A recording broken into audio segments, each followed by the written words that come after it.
Let's see, call the meeting to order.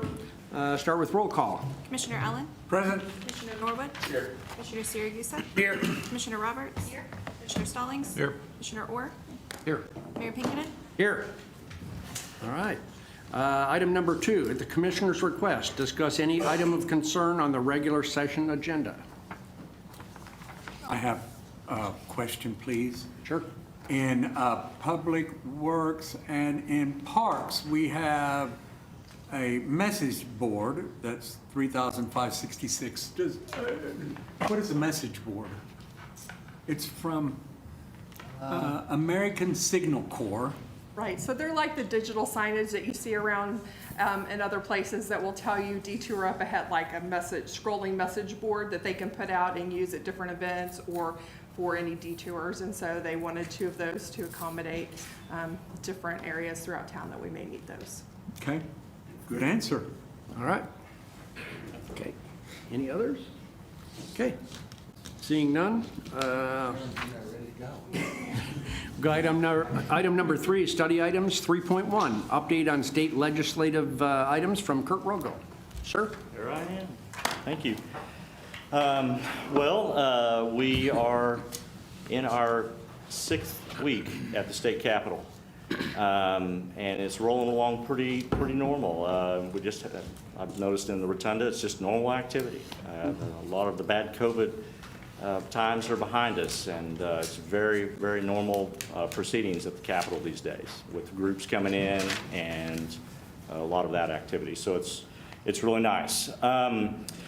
So typically in the 6th week is a huge deadline week to get bills out of the House of origin. You know, House bills out of the House, Senate bills out of the Senate, but they extended that to week 7 because this is spring break, and they're cutting a lot of activities short. I know the House adjourned today, and they won't be back until next Monday. So they're taking 2 days off to be with kids and all. The Senate did the same thing, light agendas. But next week will be late nights for the House. They'll go all day on the floor until Thursday, and there might be some nights they go until 10 o'clock to get through with all their bills. So be business as usual. So I'm going to roll through just a few of the top issues that that I'm visiting with OML about, and just let me start off by saying kudos to Oklahoma Municipal League because they're doing a great job keeping the lobby team pretty cohesive. There's a lot of other cities that have their lobbyists at the state capitol, and they send us weekly updates every Monday morning to kind of keep us all on track. We just had a lobbyist meeting last week and went through a lot of the issues and just kind of educating ourselves on what some of the top ones are. And so this is a perfect time for this. Obviously, here we are again, grocery sales tax. I'd say it's probably the closest watched item that we're keeping an eye on for good reason. Look at the authors, Senator Greg Treat, Pro Tem of the Senate, and Speaker McCall. And so that's getting a lot of attention. You parlay that with the price of food. Everybody's talking about the price of food. Everybody's talking about the price of gas. And so, in addition, the state of Oklahoma has a lot of money right now. Revenue is very good for the state. They've been allocated over $10 billion to appropriate at the legislature, which is the highest ever. So they are looking for opportunities to give relief back to the people in the way of possible tax relief. The trick on this issue is trying to keep the city sales tax off that list. The state is always wanting to spend our money, and when it comes to, I don't know what that comes out to be for the city of Enid or what percent, but I would imagine groceries account for a large part of your sales tax. So we're just doing our best to keep that off the list. One of the other concerns, I'm not the attorney, but I know that either the state statute or constitution says cities can charge what the state charges with regard to sales tax, and they're kind of really hooked very closely together. And so the legalese has to be pretty tight to separate city from state on that sales tax issue, and so that we don't have a legal challenge down the road, and then all of a sudden you lose your sales tax after good intentions at the state capitol. Needless to say, it's going to be talked about all the way to the end. And we're doing our best to keep the city portion off of that. So that's all I can say is that. And there may come a time when we have to make some phone calls and generate that.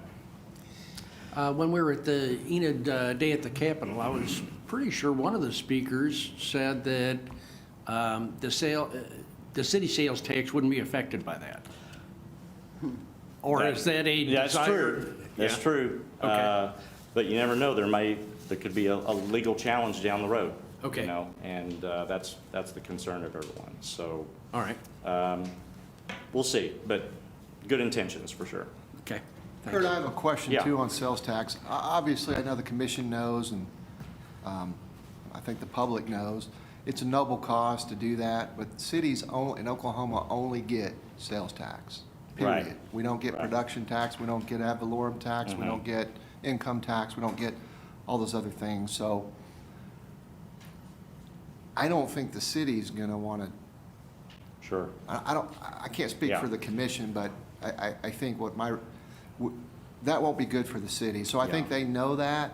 I'm wondering, how would they implement that? Would they, if it passes, would the grocery stores just reset their sales tax for just the county and city Probably. portion and not the state? It would be some Yeah.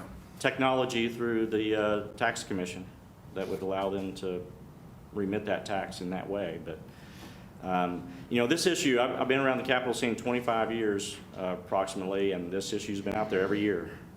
It's getting stronger, especially now. And so we're just keeping an eye on it. I mean, Who's again, asking for it at the state, if you know? I mean, who's the lobby that's working for? I think it's politically driven.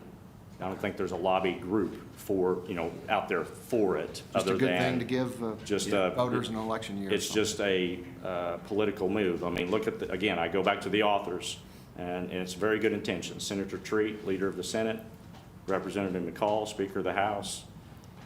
It's top shelf. So that's what it comes down to, is trying to give some relief. And it doesn't take much to spend $100 at the grocery store. We all know that. So if you can get essentially $5 off every time you do that, that's nice.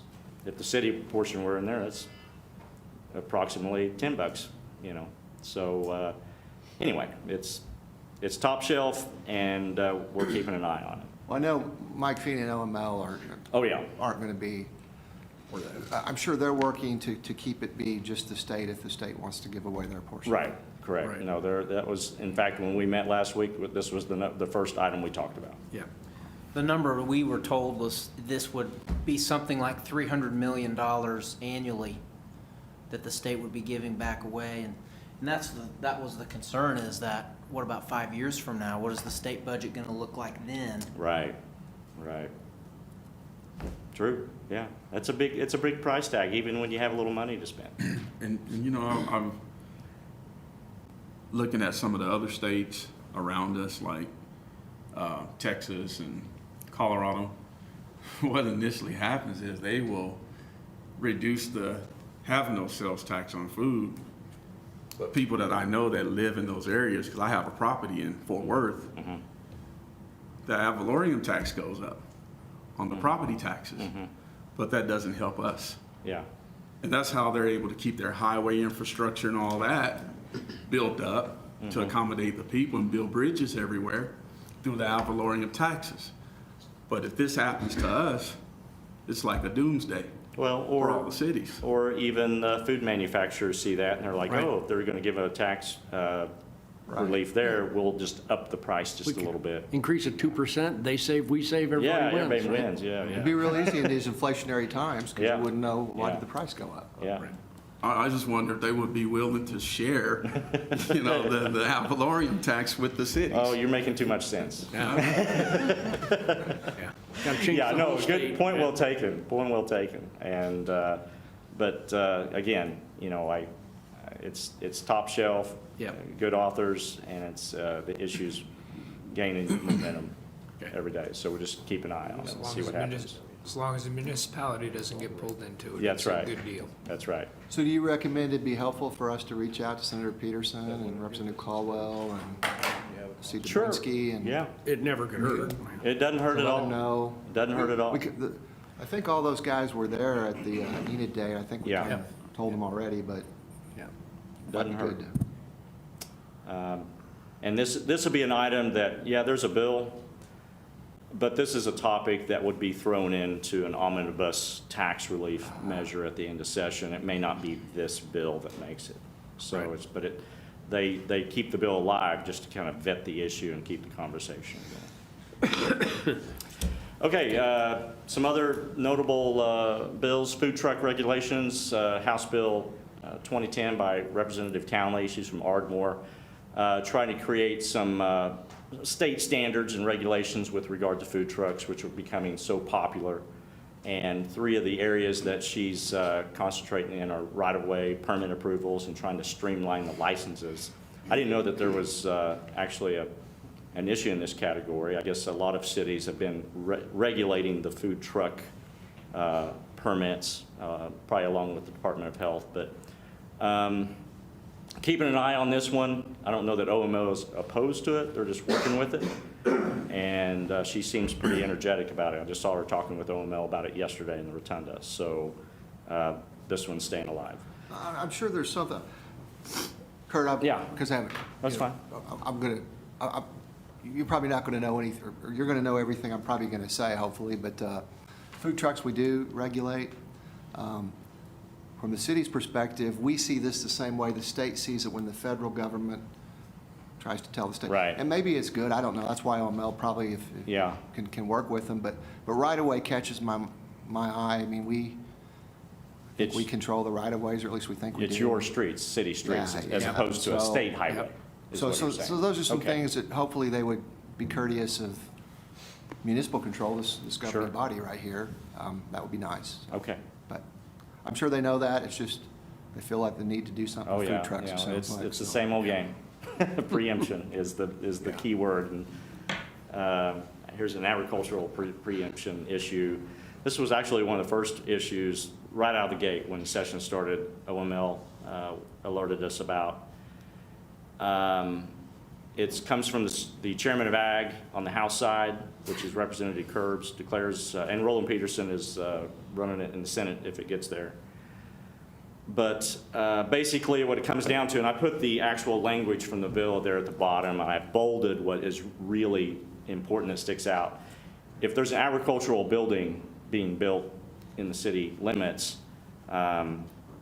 shall only be subject to regulation by the Oklahoma Department of Agriculture, Food and Forestry. So they're trying to get the state ag to kind of preempt. There we go again. There we go again. There we go Yeah. again. And so it's a real problem. The catalyst behind all this was some type of a poultry operation in eastern Oklahoma, small town America, I don't know where.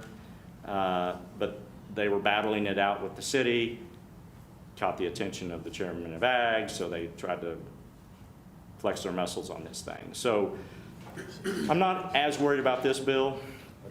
But from what I'm understanding, there's amendments coming to maybe try to just localize this to that city and that issue, and it doesn't spread over to the other cities, because that could be problematic. Homeless preemption, of all things. Good intentions, I know, requires municipalities to inspect homeless camps to make sure they are up to building codes, and if they are not, to be abolished by the municipality within 30 days. Good intentions. I know that people don't like to see homeless camps, but this is a local issue. This shouldn't be a state issue. This is a nonprofit, faith-based type issue that we need to be solving locally. And I'm not too worried about this making it through. It's just out there and being talked about. Well, this is, wow, Jeremiah, you're somebody who's going to be taking care of that for us. Is this So a good the state's- segue? The state's trying to help, so. Good segue to the next topic. Economic development. OML typically doesn't weigh in on economic development issues too heavily, but they are very, very much weighing in on this one because it deals, this is Senator Pemberton, Senate Bill 1319, prohibits the use of Local Development Act incentives, which also known as TIFs, in areas which are performing or at better than the average governing body's jurisdiction. Basically what he's requiring is a 60% margin for approval for that TIF to be created. And there's also an education representation element within that committee that they're asking for. This is an age-old argument between schools, career techs, feeling like they need that ad valorem dollar coming to them immediately rather than it being given away in like a 5-year abatement TIF program. And so that's just an age-old argument. OML weighed in heavily. A lot of the lobbyists had discussions, and Senator Pemberton, I think, struck title on this, which kind of winged the bill. He's open for discussion. This was out there last year as well, and I think years prior. And economic developers are weighing in on this as well as a big no. Yeah, I just wanted to say, just to help the commission, this exact commission hasn't approved a TIF in this exact commission's tenure, but I know some of you that are on here, I think were on when the ADM TIF and the TP&L TIF, and I might be missing one, got done. They're very good tools, especially when you're using ad valorem tax, because Sure. that's really good. You can make public improvements as well as it helps the private development do things, and it's been very successful for the city of Enid. And so I think what this is saying is that you have that, I think it's a 9-person committee, of which education, Tech is represented. I think somebody from the commission is the chairperson, and there's a bunch of, there's 9 people on it. And so they have to approve it, but it ultimately comes to the commission. I guess that's saying 60% on the commission, which would be more. Yeah, he's just trying to bump it up to a supermajority, and make it harder to pass a TIF. That's the name of the game if you're on the education side. And again, good intentions. I understand their argument, but you have to be competitive. And I would also say, it's not on my slides, but there's a new buzzword at the Capitol in the economic development world, and that is mega projects, mega sites. Oklahoma, for the first time ever, we've been waiting for this moment for decades, and it's here.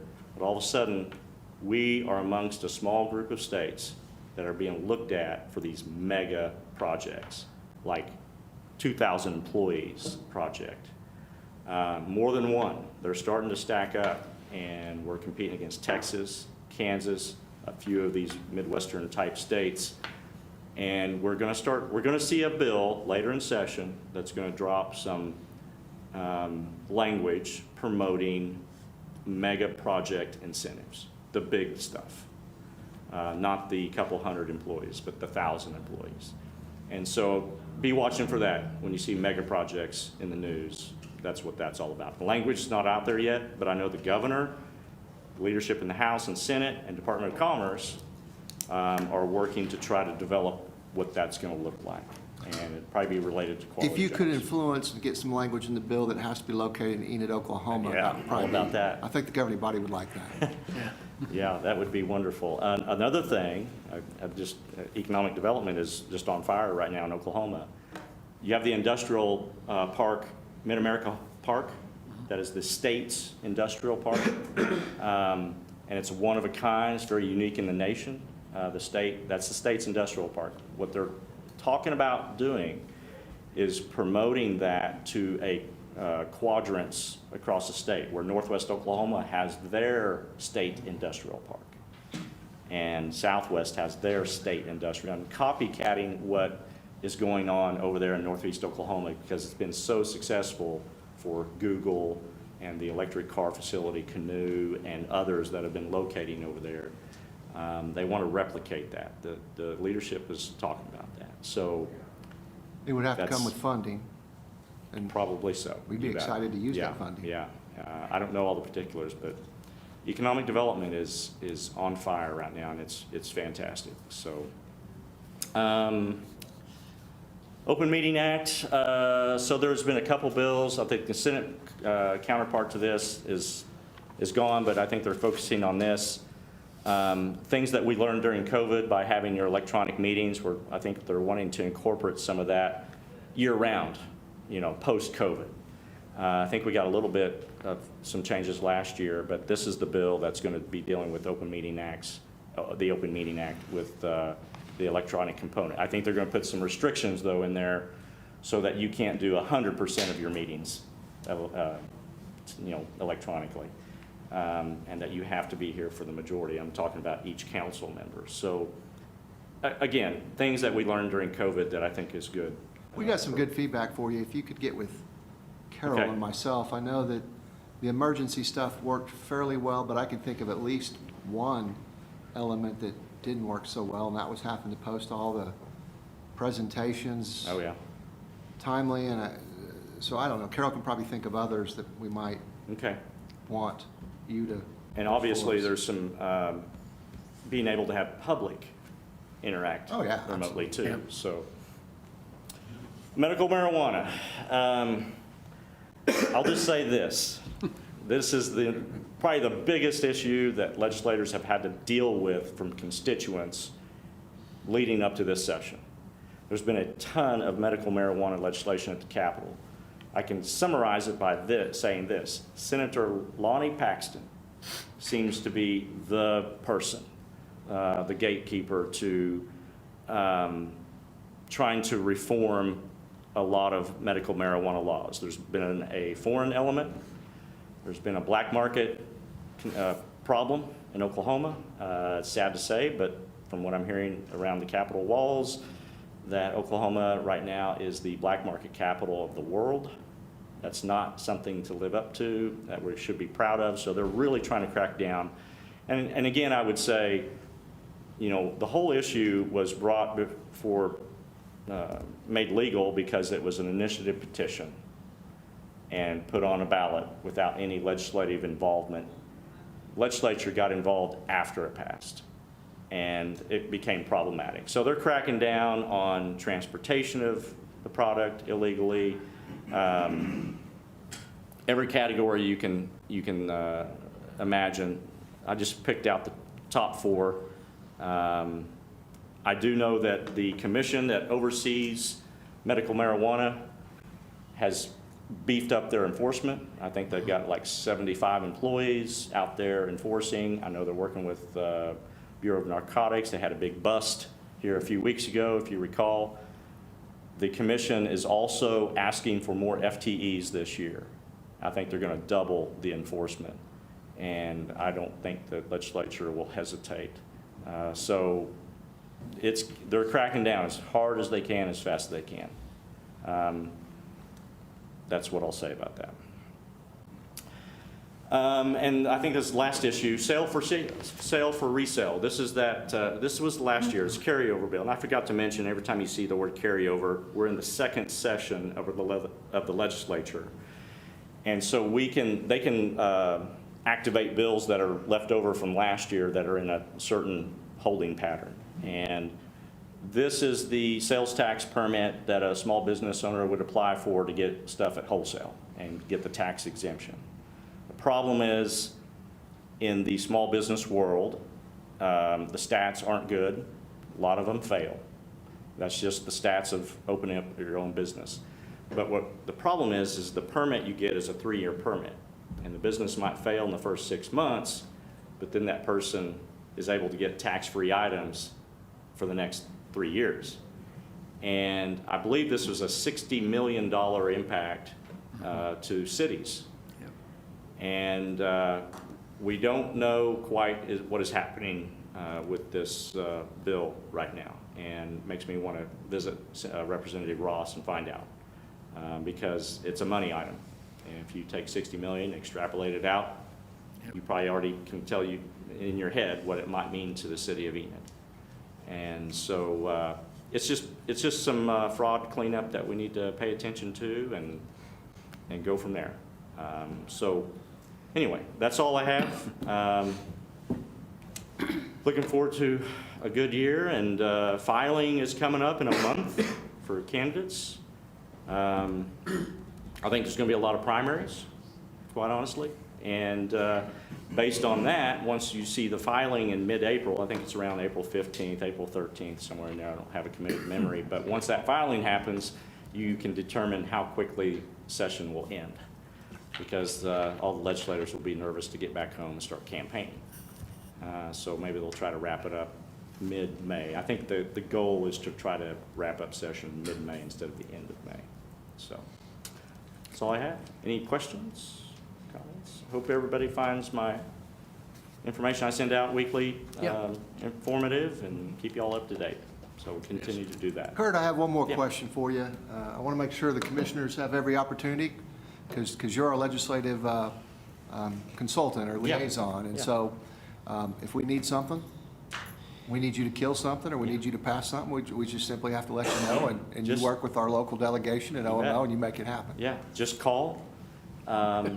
Yeah, that's all you got to do. Piece of cake. It's not always a piece of cake. You know that. You're in the business locally. Yeah, just call. There's tons of issues. There's not a shortage of municipal issues, and I've told that to the lobbyist who took on the role for OML this year. This is his first year. I said, of all the categories, municipal issues is the biggest category, even ahead of education and healthcare, and because there's so many of them, and it's hundreds out of thousands that get filed every year. So anyway. The clippings you send out, I hope you guys get a chance to read some of those, because they are pretty interesting. We grapple, or you guys grapple with issues from time to time, and some of them are the very same issues we Oh, read yeah. about in communities like Lawton, and I think I was seeing something, the most recent one you sent Monday about Lawton was doing something with fire code fees or something, and Yeah. and it was just, it's interesting. It We is think- interesting to. Norman was doing something with homeless shelters or something. Yeah, it's the same issues. You think you're on an island, but you're not. It's, they're dealing with the same issues, and they're building their splash pads and things like that, and they're doing everything they can to make their communities shine. So, I got one more thing for you that's important, I think. Not really a municipal issue, but at Enid Day at the Capitol, it seemed like the biggest thing talked about was the school choice thing. And Yes. so I don't know if you have any insight. I do have because some these guys' insight. constituents live here, and that's going to be a big issue for them. yeah, so it's basically a voucher program, without saying the word voucher, and Senator Treat is the author. It's called the Oklahoma Empowerment Act. If you're wanting to pull your children out of school, and he's trying to target it towards low income, that's debatable in certain circles, but if they're wanting to pull kids out of a certain school and send them to a private school, that money would follow them.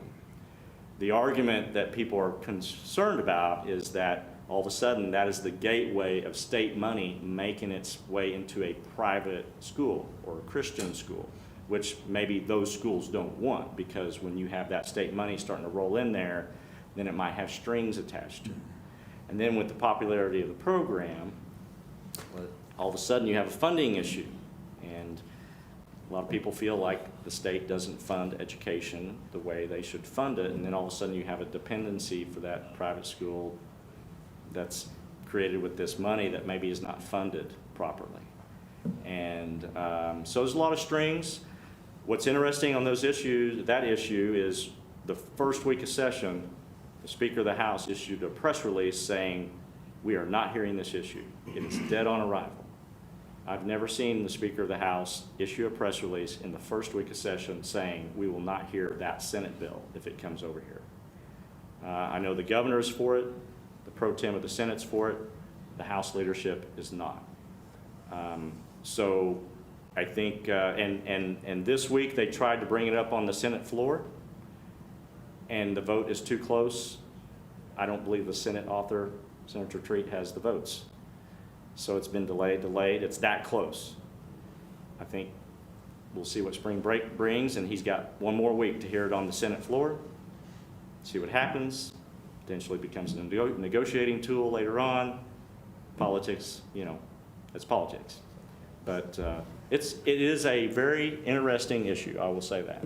So explain this to me. So if I am a parent and I want to, and this sort of thing would pass, and I wanted to homeschool my child, would I get that money and then I could use it to buy lessons and all that kind of thing for my child? Homeschool's been excluded, I thought. Yeah, I think it's targeting private schools and charter schools. Okay, because I was just concerned, I've read through it a little bit here and there, Yeah. and I thought, if you start handing out that money to Yeah. people, parents, they're just gonna quit working Which and could get be the that next check. step. that could be the next step. Right, that Yeah. really makes me nervous. I And, appreciate your leadership and your presence down at the Capitol. Thank you very much. Well, thank you. My big question today, you answered immediately, was what are cities going to do when we don't have sales tax on our food?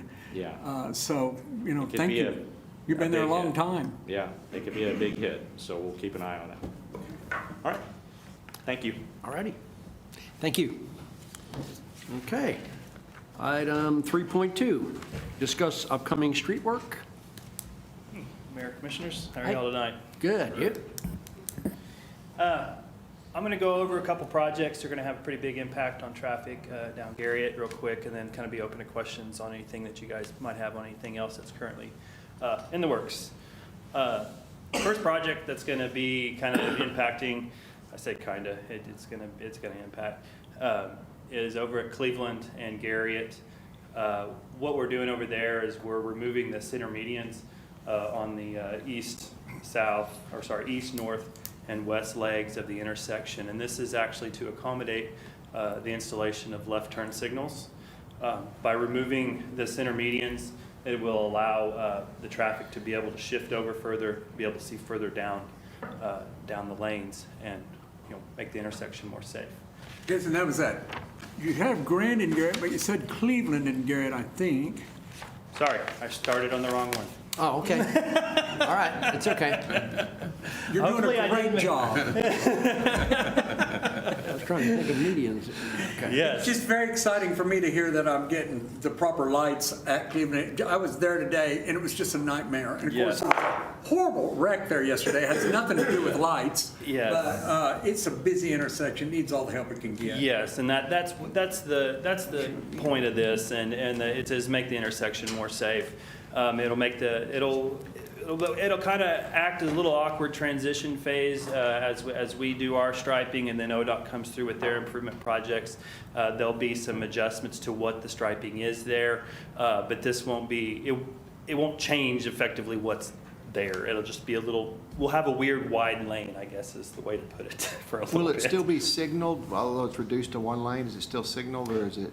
Yes, it'll still be signaled, and that's what's going to cause a lot of the issues, is because it'll be a signaled four-way, so it will be a mess. And I'm sorry, I keep saying that. I should be more positive than what I'm being, but it's a very busy intersection. It'll be great when it's done. It'll be great when it's Approximately 3 done, weeks. and 2 to 3 weeks is kind of the time frame I put on it, and it should just be 1 or 2 weeks of actual Garriott, the impact on Garriott. They're going to start on the north leg of it. It's just the center median on the north side of it, so we'll leave Garriott open during that phase of it, and then we'll switch over. March 21st, which is next Monday, press release and that kind of information, if it hasn't been released yet, will be released in a day, either tomorrow or the next day. Let's see. On the turn signals to be installed, Tech Services has them in stock, and once we get the lane work done, it'll be on them to get the signal heads up. So. Yeah, I remember Commissioner Allen, you asked about that some time ago, but we're accomplishing that. I knew it was going to happen. It was in the budget for this year, and I knew it was rolling around. I've been watching, but all good things come to pass, even in Enid, Oklahoma. Yeah, and one other thing I'd like to throw out there too, just because I hope I haven't scared anybody away from it yet, but it appears to us that the center medians were poured on top of old pavement, which is actually a good thing, meaning it might just take a day or two, actually, to remove the old concrete, smooth it up, get it painted. That's a possibility in this. But we're telling everybody it's going to take 3 weeks. and We're if it- telling if it's everybody it's going to faster, take 3 weeks. Great. That's right. So just have that in the back of your minds if we get phone calls. So it should also be duly noted that when all the traffic issues occur on Garriott, that's because the state is doing it, not the city, so that they don't call up Jerry and give him a whole bunch of stuff. I will on take it. all calls because this is a good thing. This is a good We're really doing this, though. We're doing this. This is our correct. project. Yeah, this is our project. Make it better. Yeah. So you're Does a lot of saying good stuff, but not that. for us. we'll scrape it off, we won't take it all the way to dirt, we'll just grind it off to level and then put new concrete on? The What you're possibility, thinking, well, maybe. what I'm thinking is the median was like physically poured on top of concrete.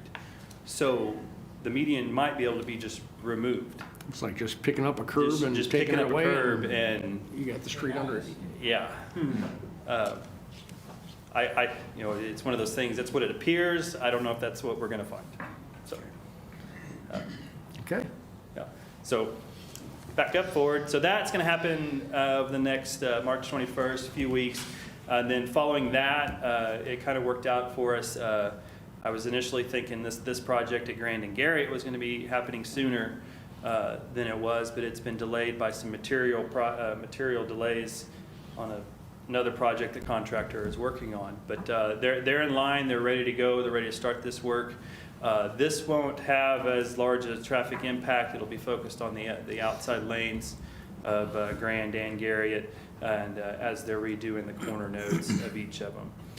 This will also accommodate the new crosswalks that are going across this intersection. So, And you said we'd stagger it, so Cleveland will be done before we start this one? yes, sir. Yes. Have we looked at the sidewalks on that southeast side of that intersection on Grand and Garriott? Yes, the southeast side. So on the depot side? Yes, sir. Okay. I have a little bit. We've adjusted the path of the trail over to, correct me, Gerald, if I'm wrong. It's not Monroe. It's from Grand. We moved it over to where the fire station signal is. Yes. We adjusted the trail route to there. Once this gets upgraded, we're going to direct the trail back over to this direction.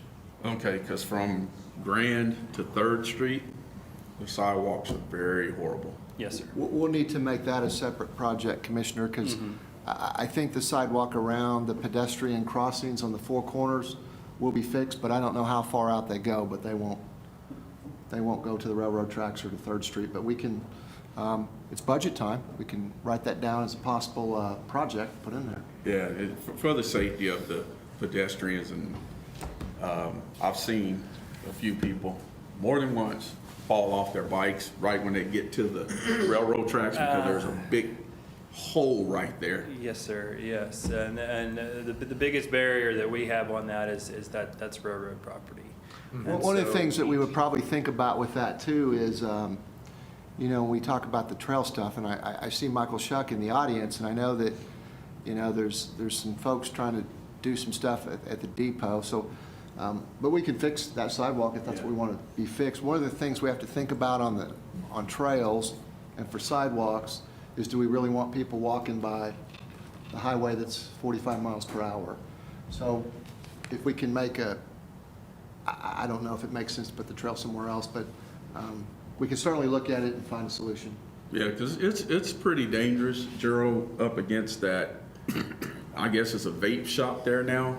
There's a sidewalk that sits there, and I mean, it's only 5 foot, like the curbs here, and there's traffic flying by. I mean, Yeah.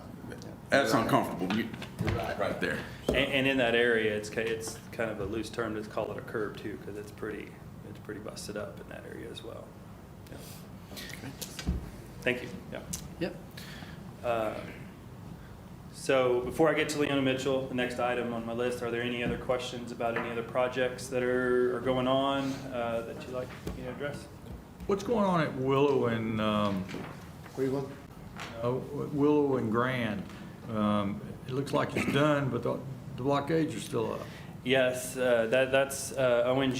They're doing some work on installing some new gas lines in that area.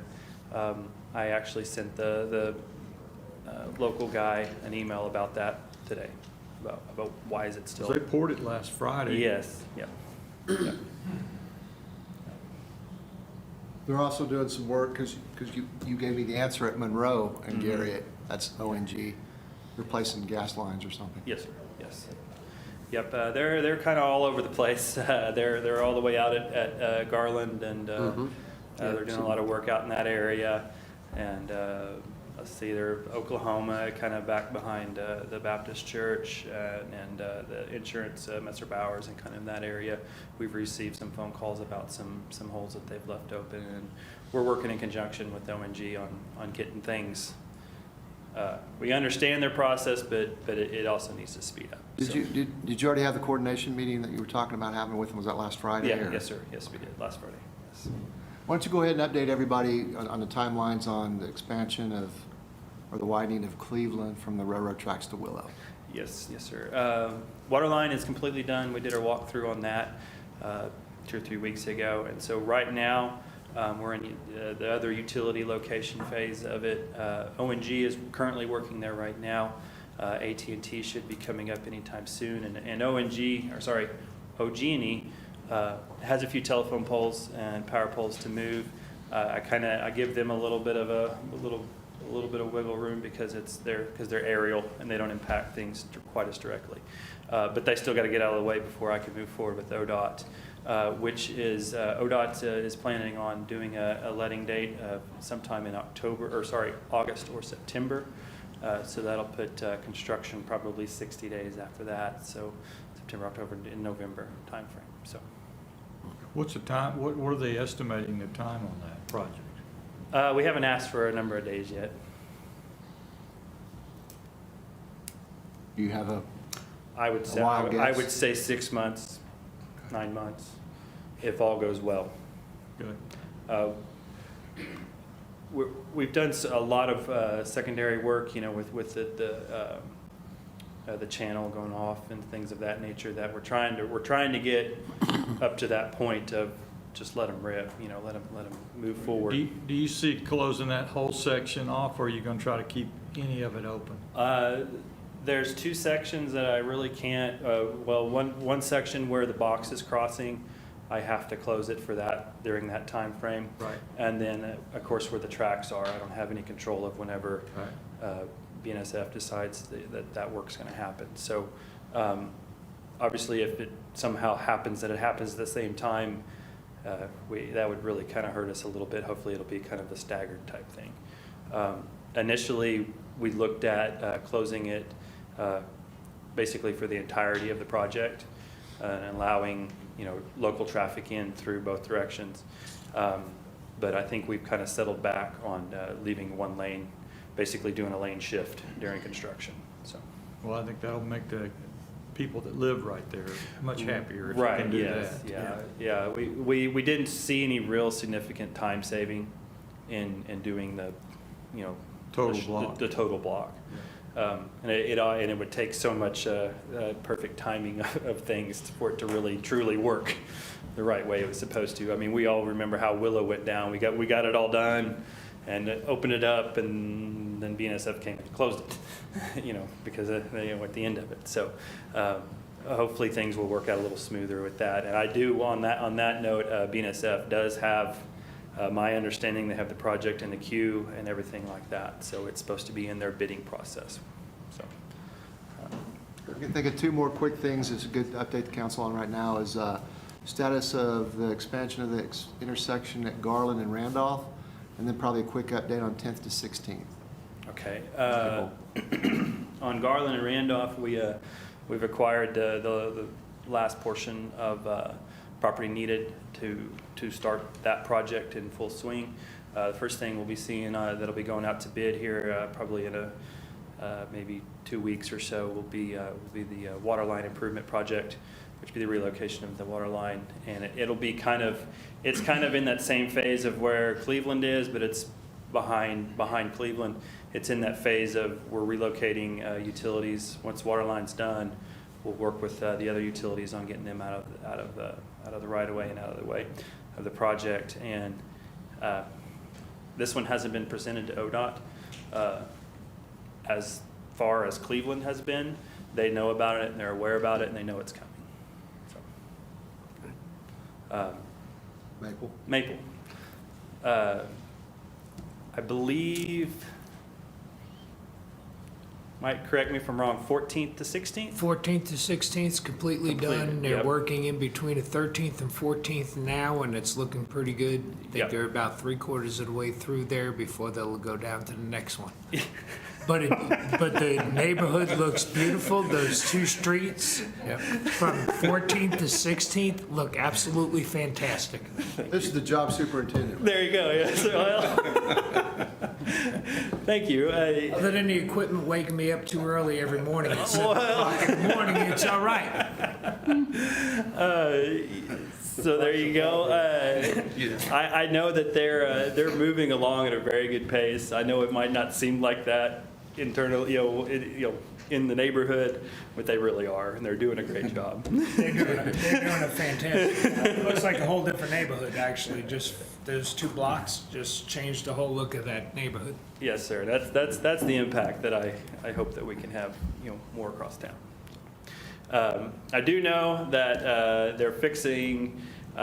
We had a little minor adjustment that had to be made on some of the drainage structures, so that we had a little hiccup there, but it didn't really impact the movement of the project. But. Okay. Anything else? Yep. All right.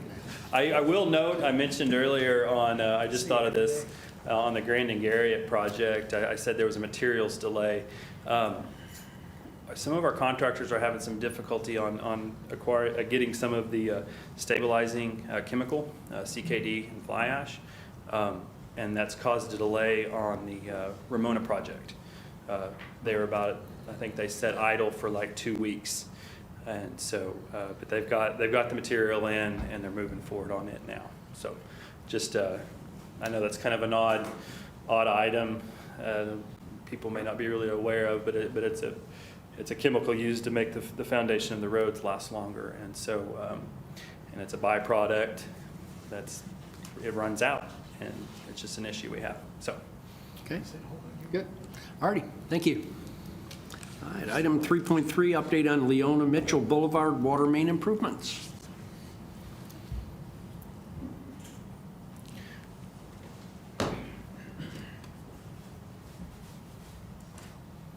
Didn't have a presentation for this. Am I supposed to use the consent slides? no, I had a presentation on the tail end of my street slide.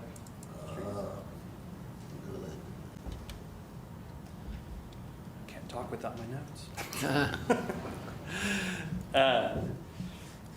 Let's see. We'll get there. Just give me a second.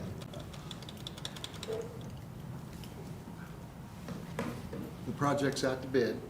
Project's out to bid. Permitting is all complete.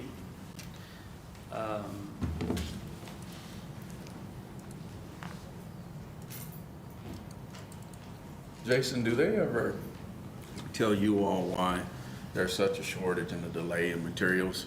Because I went to Kennedy's and we were looking at some water drainages, the grates and stuff for the water drainages on the streets. They're like 90 days out. So when we go to the retailers, it's like, we don't know why. Do they ever give you all the information why that happens or why that's going on? Not really. I know in some of the materials, it's a lot to do with plastics. And so last winter, whenever the freeze hit Dallas and some of those areas, and we had the deep freeze of Texas, that nobody expected, and they lost power in a lot of those areas, and they froze up a bunch of the resin factories. And so when you say froze up a resin factory, that literally means their machines were plugged up with resin and things. So a lot of the plastic materials, I do know that's part of the issue, PVC and some of those type of items.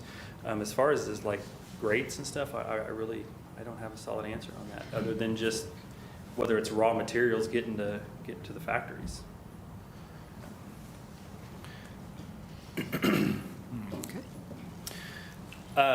Leona Mitchell project, of course, we're all familiar with this. It's we're running a 12-inch water main from Garriott all the way down to Steel Avenue. Project has been completely permitted. We're setting on go with the project out to bid. The bid opens April 8th.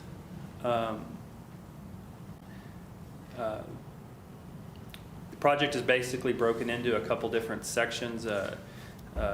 One is basically the base bid is a 12-inch main that runs from Garriott down to France.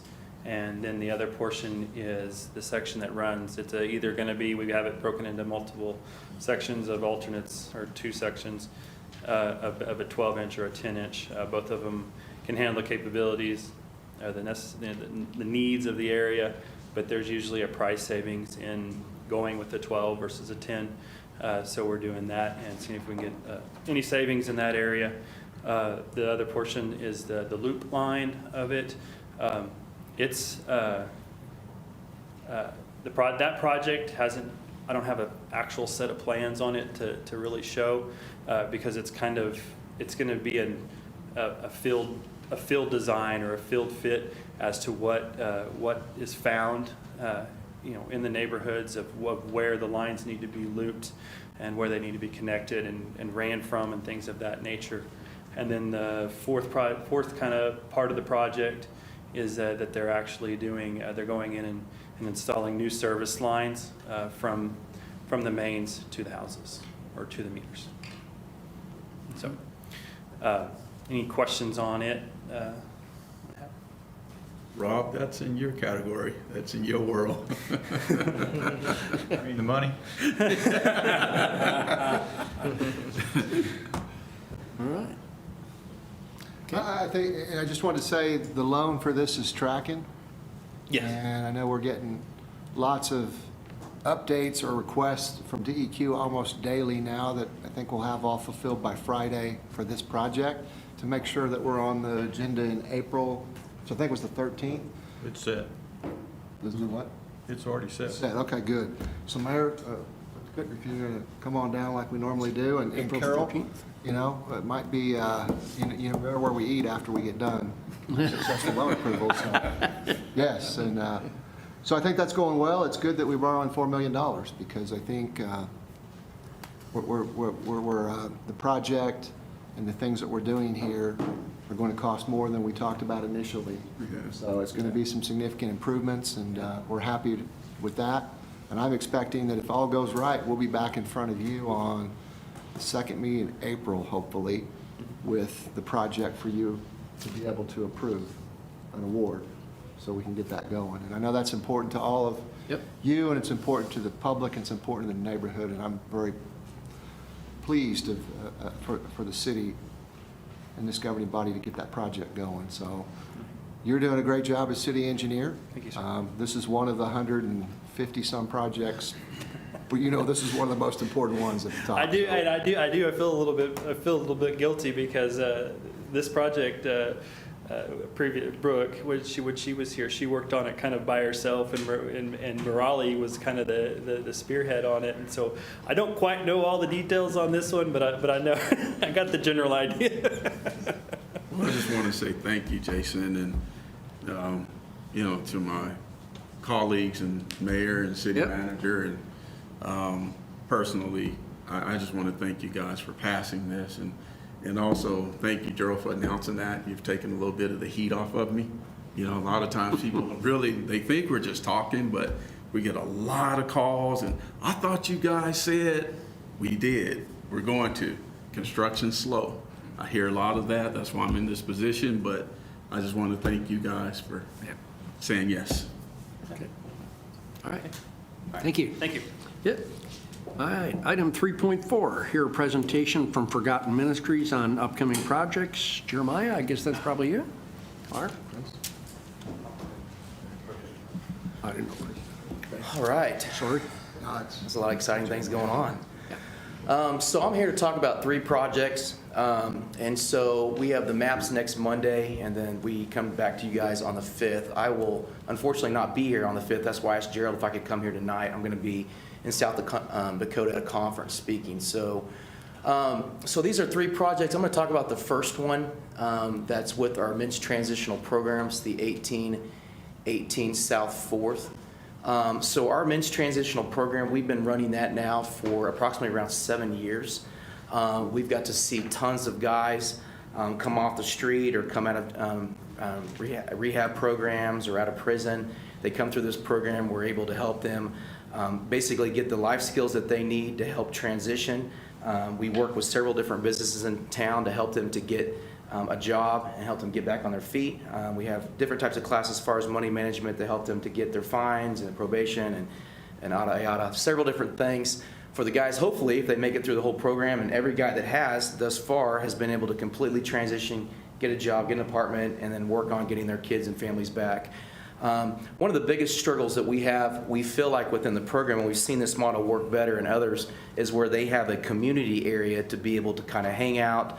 They're able to fellowship with where they have their classes, dinners, whether they want to watch a movie together, whatever the guys want to do. Our current situation, our rooms are more individual and they don't have that. And so as we've got an increase of guys that are wanting to come in, we decided to go ahead and expand that program on down south where we're able to offer about an area where they're able to do all those things. Because a lot of the guys, once they get into a room, they try to isolate. And so we're trying to break that cycle of isolation, trying to get them in a community where they're able to talk with other guys, talk about issues, work through those issues, and hopefully proceed forward. So as you can see the facility, we'll have the rec area, kind of the tables, the kitchen. I'm sure they're going to put a grill out there because guys like to grill, right? And then we're going to be adding another 18 beds. So this doesn't mean that we're adding another 18 rooms for more guys to come in. We're actually only adding about another 6. And so if you go back to the first map, Chris, where it shows the, so if you see, yeah, that one right there, go back one. So there's 2 bunkhouses you'll see right there above. The one that faced east and west, that one right now it houses 12 guys, and those are more for our guys that graduate the program and need to stay on a little bit more long-term. They go into a phase called 4th phase, and they become mentors for the next guys that are coming through the program. We are actually going to change that facility into housing for college interns. We get quite a few requests every year for kids that want to come in and they can actually get college credit for working in a ministry like this. So we're working with OBU right now, and they're going to allow kids to come over for either a 3-month, which is the summer, or even a year-long internship where they would get college credit towards, you know, their degree or whatever they're trying to work towards. So we're only adding about another 6 beds as we add the 18 total with the new facility. And so it's really going to change that part of the neighborhood. Everyone knows there was a couple trailers down there that were used for selling drugs 3 or 4 years ago. We were able to acquire the property, help move those things out, and really that whole area has changed. Not only from getting some of the challenges that were going on there, but just the way it looks with lighting and the facilities and the sidewalks and different things. So anyway, so that's the first project that we got going on. Do you want to ask questions by project, or do you want me just to throw it all at you? I'll leave that to the commissioners if they have questions about it. Any questions about that facility, that project? No. Okay, all right. we're good. Well, Go ahead. Keep on going, it's easy. So I did a good job, huh? So the next one's the tiny homes. We've been talking about these things forever. I don't even remember, it has to be at least 3 years. We've been working with commissioners and talking about the idea of tiny homes, what would that look like. We went to several metropolitan areas to see how they do them in their own communities and kind of tried to weed through what's good, what's not good. You know, we've kind of come up with the concept that we believe that they have to be still a part of a program. Any program out there that was designed to eventually to give them the house usually ended up in struggles that they would have with inside that community. And so if someone were to relapse and they were to own a house or be on track to owning the house, well, then you're inviting that element into your community, which is going to cause a long-term problem. And so we're going to base our housing off of long-term housing. And so I kind of give you guys an example of a fellow we met on the streets in our last project where we went around and gave out hamburgers. And we met this guy that was struggling with the physical elements of having his foot that was about to fall off because of decay and rot that was going on. We were able to get him to a hospital. They were able to restore his foot. The next goal for us was to get him in some type of program to help him work through the mental and spiritual and physical struggles that he had that got him to that place. And as he entered into the OASIS program, he's now a couple months away from graduating. And so what next? Where does that guy go? And I think he needs some type of long-term community that's going to help him to stay on the right track, but also to offer him a purpose. And so if you look at the statistics out there, people that as they get elderly or once they retire, if they don't stay plugged in somewhere doing something, their health and mental state declines rapidly. And so we're hoping to create a program where they're able to have this housing, but they're going to stay plugged into the ministry at some element. So that's why the ministry is trying to create several different types of environment that offers people to serve. And so, first that was focused on the church. How do we help equip the church with opportunities to serve people in Enid? But now that we now have these housing facilities, it's, whether it's the garden, whether it's the homeless shelter, whether it's trimming trees in the neighborhood, whether it's building handicap ramps for people, whatever that looks like, we're trying to find through a creative way of thinking, I guess, an opportunity for everyone to have a purpose. And so that's going to be part of the program. They'll probably be required, we haven't worked out the details, maybe 15 hours a week to be plugged into some element. So again, it keeps them in community and it keeps their hands busy. But we will be building, I think it's 10, is that right, Chris? 10, yeah, 10. 10, somewhere around 280 square foot, pretty small. We decided to go ahead and make them a solid structure versus several of the other communities that will do them on a trailer or some type of other foundation. We're going to do this or build these with a lot of churches. We're going to have churches that are going to come in from all over the United States that will actually help build these houses for us. And so if you look at church kind of models where they go to like Mexico and they'll put a house up or they'll put a church up, we've talked to several organizations about them actually coming to Enid and being able to do kind of the same thing. And so that project we're really excited about. I think we've got a good plan. We've worked with Mike Shuck and Clint Watkins and his group, and they've really come up with a good design that fits on that piece of property. I think it's going to make that whole corner, which doesn't have anything on it, look really good. I'm super excited about that. So that's that project, and then you can kind of see some of the pictures. Yep. And so we may change a little color. It's a little gray for me, but all right. Any questions on the tiny homes? All right. So we'll go to the ropes course. So this is something that Enid does not have, and actually there's only one located in Enid, Oklahoma. These came about 10 years ago. You started to see them pop up in areas that were kind of tourist areas. The first one I seen was in South Dakota, about by Mount Rushmore, and my kids fell in love with it instantly. Actually, I had a hard time actually getting them off, and if we ever go up there, that's instantly what they want to do.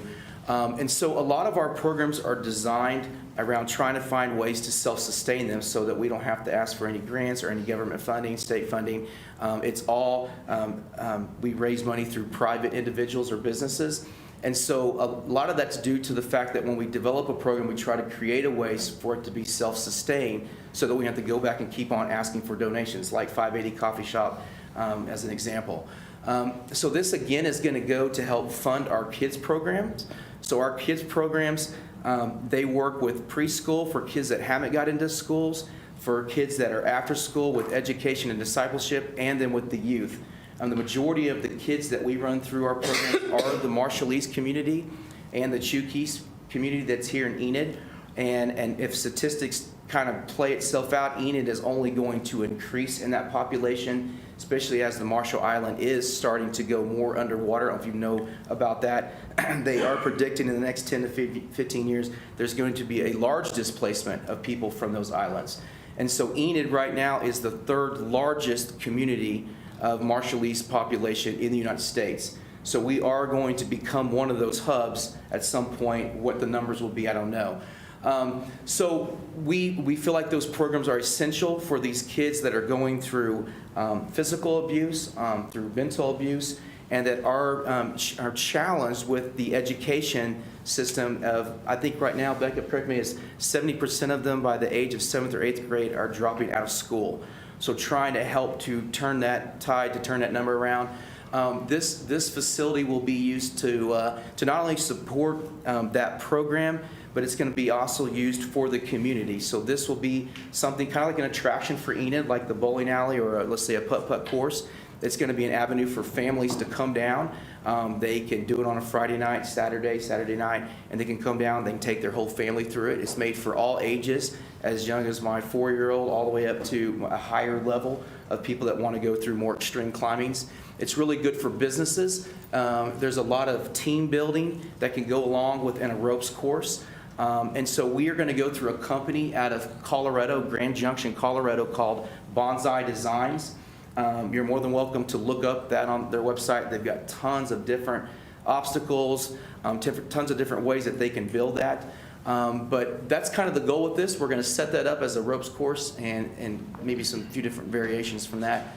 But that's kind of the last project that we're going to be working on. It's going to be really cool. I've talked to Derwin about possibly setting up a nonprofit for the Southern Heights neighborhood, that we would take a percentage of the profit that comes off of this ropes course, and we would put that in a nonprofit for the Southern Heights neighborhood that would be used for replacing roofs, painting people's houses, just a wide range of different needs that is going on in the Southern Heights neighborhood that eventually, hopefully, this rope course could help provide a lot of those needs for the people in that community. So that's it.